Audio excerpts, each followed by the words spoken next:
Seorang ayah dari suku Afrika primitif menikahi seorang istri untuk putranya yang akan segera dewasa. Dia membangun rumah untuknya dari resin clay dan ternak yang luar biasa untuk pernikahannya. Bahkan perabotan dan tempat tidur di rumah terbuat dari cabang pohon. Tampaknya tidak peduli wilayah apa. Jika Anda ingin menikahi seorang istri, rumah itu penting. Untuk membangun rumah, Anda harus terlebih dahulu mengumpulkan bahan bangunan. Ibunya akan pergi ke hutan terdekat di pagi hari untuk mengumpulkan cabang dan daun. Ayah di ujung sana bertanggung jawab untuk meletakkan dasar untuk rumah. Pondasi adalah cara membuat lubang di tanah.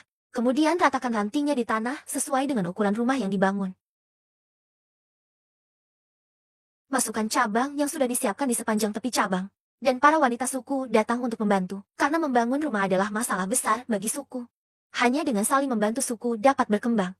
Pada dasarnya, puluhan cabang perlu dimasukkan ke setiap baris. Itu harus kuat. Dengan cara ini, tidak mudah jatuh ketika meniup lumpur untuk sementara waktu. Setelah semua cabang disingkirkan, mereka akan membuat tali sederhana dari tanaman. Jangan meremehkan tali yang terbuat dari tanaman ini. Ini cukup solid untuk digunakan. Selanjutnya, mereka akan mengikat cabang bersama-sama untuk penguatan. Baris horizontal juga akan mengikat beberapa cabang. Dengan cara ini, rumah tidak mudah runtuh jika terjadi hari yang berangin. Selanjutnya para wanita akan mengisi celah di rumah dengan cabang-cabang daun segar. Pada dasarnya, setiap sudut tidak akan dilewatkan. Setelah mengisi daun, wanita juga akan memperkuatnya dengan cabang. Agar daunnya tidak rontok saat mengering. Setelah semuanya selesai, wanita akan pergi dan mengumpulkan kotoran. Bumi setara dengan dinding luar rumah.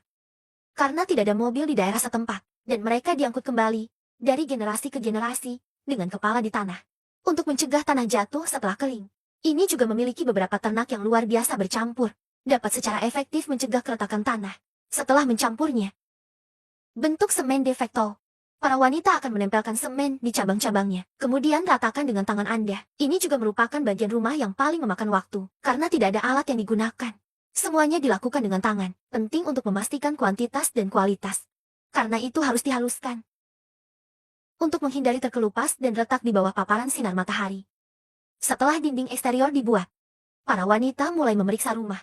Pertama, temukan beberapa pohon yang lebih tebal sebagai titik pendukung. Berdiri mereka di tengah rumah, dan kemudian tempelkan cabang di atasnya. Umumnya, letakkan beberapa di baris horizontal, dan letakkan beberapa di baris vertikal. Biarkan mereka membentuk bentuk jaring. Perkuat cabang dengan tali. Setelah atap ditenun, para wanita akan mengikat perimeter di sekitar harga rumah.